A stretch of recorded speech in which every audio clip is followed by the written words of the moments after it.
زندگی میں کہیں پہنچنے کے لیے، کسی منزل تک پہنچنے کے لیے، and to reach out a goal in life, آدمی کو نا زخم چاہیے، زخم، درد چاہیے انسان کو.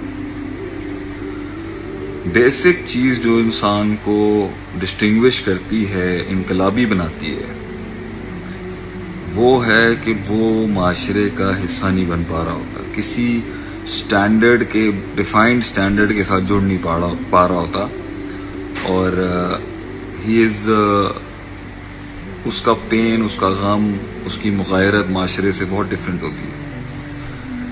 یہ بیسک فیکٹر ہوتے ہیں کہ اس کا زخم، اس کا دکھ، اس کی کمپوزیشن اور اس کی کمپائلیشن زندگی کی ایسی ہوتی ہے کہ وہ عام انسانوں کی طرح زندگی جی نہیں پا رہا ہوتا. یہ ڈرائیونگ فیکٹر ہوتا ہے اس کا، جس کے تحت انسان جو ہے وہ گھر چھوڑتا ہے، معاشرہ چھوڑتا ہے، برادری چھوڑتا ہے، قبیلہ چھوڑتا ہے، اپنی کنوینئنسز چھوڑتا ہے، اپنی سہولت چھوڑتا ہے، اپنا سکھ چین چھوڑتا ہے، اپنی زبان چھوڑتا ہے، علاقہ چھوڑتا ہے اپنا. اور گرومنگ اور گرائنڈنگ کا ایک بہت بڑا پہلو تربیت کا گھر چھوڑنا ہے، آغوش چھوڑنی ہے اپنے بڑوں کی. جتنے بھی بڑے بڑے انبیاء گزرے ہیں، اللہ نے ان کو ہجرتیں کروائی ہیں، کیونکہ یہ انسان کے اندر جو ایک نفسیات بلڈ ہوتی ہے نا، وہ توڑتی ہے جو نفسیات ایک آدمی کو آگے لڑنے کے لیے، اپنا آپ منوانے کے لیے، دنیا میں کچھ اسٹیبلش کرانے کے لیے، اللہ کی بات بھی اسٹیبلش کرانے کے لیے جو دم چاہیے نا، وہ کبھی بھی باپ دادوں کی سسٹمز کی سہولیات سے نہیں مل سکتا. اس آدمی میں اتنی جان ہی نہیں ہوگی جس کے پیچھے لوگ کھڑے ہوں. آدمی میں حسن اور نکھار تب پیدا ہوتا ہے جب وہ باہر نکلتا ہے ایسے ڈومین کے اندر جہاں اس کے ساتھ کوئی نہیں کھڑا ہو. تب کنڈیاں کھلتی ہیں اس کی. میں طاقت کی، سہولیات کی، پاور کے خلاف نہیں ہونا چاہیے. بسطۃ فی العلم والجسم، اللہ قرآن میں کہتا ہے جسم بھی ہو، جان بھی ہو، طاقت بھی ہو، علم بھی ہو، تو یہ تو زیادہ انفلوئنس کر سکتے ہیں سوسائٹی. لیکن ہر انسان کو جو راز ملتے ہیں نا علم کے، جو علم کے راز ملتے ہیں، جو علم کے موتی ملتے ہیں، جو پروفنڈٹی ملتی ہے، جو ڈیپتھ ملتی ہے، اس کو کبھی بھی وہ ملتی ہی تنہائیوں میں، وہ ملتی ہی اندھیروں میں. اندھیرے میں ہی سب سے زبردست روشنیاں ملتی ہیں آپ کو. تو یہ غم اور یہ ڈرائیو جو ہے نا انسان کو لازم چاہیے ہوتا ہے. آپ صلی اللہ علیہ وسلم کے سینے میں اتنا غم تھا، لوگوں کو پتہ ہی نہیں تھا، وہ لوگ سمجھ بھی نہیں سکتے تھے. لیکن آپ حساس تھے. آپ معاشرے کی ہر ریت رواج کو دیکھ کے، آپ کی فطرت سلیمہ اس ٹائم پر چیخ رہی تھی اندر سے، اور آپ قبول نہیں کر پا رہے تھے، آپ فٹ نہیں ہو پا رہے تھے سسٹم میں. آپ کہنا چاہ رہے تھے کہ یہ ٹھیک نہیں ہے، کچھ ٹھیک نہیں ہے. یہ بڑے جملے ہیں جو لوگوں نے اندر تو رکھے من میں، لیکن زبان پہ نہیں لائے کہ یہ ٹھیک نہیں ہو رہا. This is not right, something is wrong, either something is wrong with, ان کے ساتھ کچھ غلط ہے. تو جب انسان تنہائیوں میں نکلتا ہے، اکیلوں میں اپنے سفر کا تعین کرتا ہے، اپنے باپ دادا کی سہولیات کو چھوڑتا ہے، گھر کی سہولیات کو چھوڑتا ہے، فیملی کے کمفرٹ زون کو چھوڑتا ہے، تب آٹے دال کا بھاؤ پتہ چلتا ہے اس کو کہ اوقات کیا ہے اس کی. اب اپنی انڈیویجول اوقات بنانا جو ہے نا، یہ بہت مشکل کام ہے کہ آپ اپنے نام سے جانے جائیں، آپ اپنے کام سے جانے جائیں.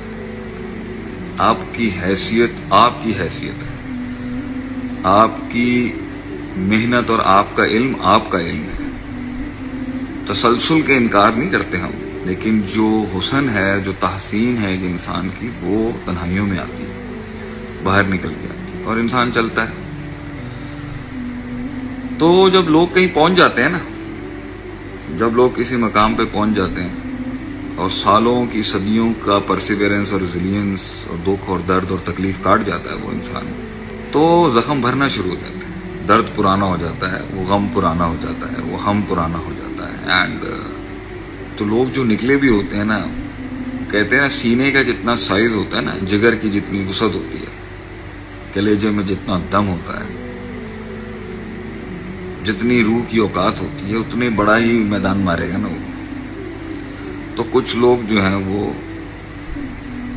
بس 4 فرض نمازوں تک ہی رک جاتے ہیں, 1-2 اسٹیشنز کانکر کر کے ان کی بھوک ختم ہو جاتی ہے. دیٹس اوکے, ان کے زخم پرانا ہو گیا, اب مخالفتیں کم ہو چکی ہیں, دوست مل گئے ہیں, نئے دوست مل گئے ہیں, تعریف مل گئی ہے, شہرت مل گئی ہے, تعین مل گئی ہے, اور اپنے بلبوتے بھی ملی ہے, اور ایک لیول پر آ کے وہ آگے نہیں جا سکتے, اور وہ جانا بھی نہیں چاہتے. وہ کہتے ہیں یہ بہت ہے. اور نفس اس ٹائم پر اس کو جو زخموں کی وجہ سے وہ خاموش تھا, اب جب وہ دیکھا ہے کہ ٹھنڈا ہو گیا تو نفس اس کو وسوسہ دیتا ہے. وَلَقَدْ خَلَقْنَا الْإِنسَانَ وَنَعْلَمُ مَا تُوَسْوِسُ بِهِ نَفْسُهُ. اللہ کہتا ہے ہم جانتے ہیں تیرا نفس تجھے کیا وسوسے دیتا ہے. بس نفس ساری زندگی یہی وسوسے دیتا رہتا ہے کہ بس کرتا ہے, سیٹل ہو جا, stop being in the grey, family بناؤ, رک جاؤ, اپنا پوائنٹ تو پروو کر لیا نا تم نے. تو یاد رکھیں اگر اپنی ذات کے لیے جب تک انسان لڑے گا نا اپنے آپ کے لیے, تو ذات اتنی بڑی نہیں ہے کہ وہ کنٹینیوٹی اور وہ کنسسٹنسی اور وہ مستقل مزاجی شہادت تک لے جائے. آپ کی ذات اتنی بڑی نہیں ہو سکتی کہ آپ اس کے لیے جان دیں گے اور اینڈ کے اندر ملے بھی کچھ نہیں. آخر جان ہمیشہ ایک کاز کے لیے دی جاتی ہے. اختتام جہاد جو ہے نا وہ ایک کاز کے لیے کیا جاتا ہے جو آپ کی ذات سے بڑا ہوتا ہے. آپ کی ذات اتنی بڑی نہیں ہو سکتی. آپ جتنے بھی امیر انسان ہیں, جتنے بھی پیسے والے ہیں, جتنے بھی بیک گراؤنڈز ہیں آپ کے, جتنے بھی آپ کے سسٹمز ہیں, جتنے بھی بڑے چودھری ہیں آپ کی ذات اتنی بڑی نہیں ہو سکتی کہ آپ اس کے لیے جان دے دیں, اور آپ کی ذات اتنی بڑی نہیں ہو سکتی کہ لوگ آپ کے لیے جان دے دیں. جان ہمیشہ کسی کاز کے لیے دی جاتی ہے, کسی ویژن کے لیے دی جاتی ہے جو آپ کی ذات سے بڑا ہے اور آپ کی ذات سے آزاد ہوتا ہے. تو کچھ تھوڑے بہت 5-10 کروڑ تک تو آپ کما لیں گے, 15 کروڑ تک کما لیں گے, 5 کروڑ بھی اگر آپ کما لیں گے تو میرے خیال سے آپ کو اتنی سہولیات, 1-2 کروڑ بھی اگر آپ کما لیں نا, 50 لاکھ بھی کما لیں اگر آپ, 50 لاکھ سے آپ لیگ میں آ جائیں گے. مطلب آپ 2-2.5-3 کروڑ پہ بھی کما لیتے ہیں تو ایک آدھ پراڈو نکل آئے گی, کچھ اچھی گھڑیاں آ جائیں گی, اچھے برانڈڈ ڈیزائنر کلوتھس آ جائیں گے آپ کے. تو آپ کا جو دنیا داری ہے نا وہ اتنی ہو جائے گی کہ آپ معاشرے میں اچھے خاصے نوٹسڈ ہو رہے ہوں گے, اور بھوک مر جائے گی ایک ٹائم پر. تو ادھر تو کسی کو 5 لائکس مل جائیں یا 100 لائکس مل جائیں تو وہ تو پاگل ہو جاتا ہے.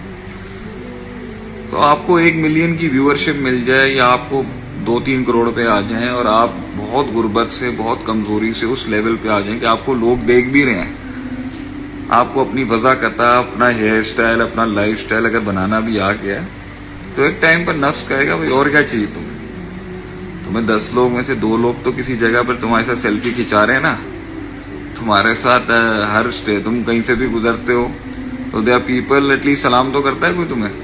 تو نفس نا ایک لیول پر اگر جب نفس کے لیے کر رہا ہوتا ہے نا آدمی, تو ذات تو ایک ٹائم پر پوری ہو جائے گی. مطلب اور اگر ذات کو مزید بڑا کرنا ہے تاکہ اس کے لیے ساری انرجی اور ساری قوتیں لگیں تو ذات کو خدائی کا دعویٰ کرنا پڑے گا, جو فرعون نے کیا, انا ربکم الاعلی. میں مطلب اس نے ذات بڑی کی تو اس کی سٹرگل اپنے لیے بڑی ہو گئی.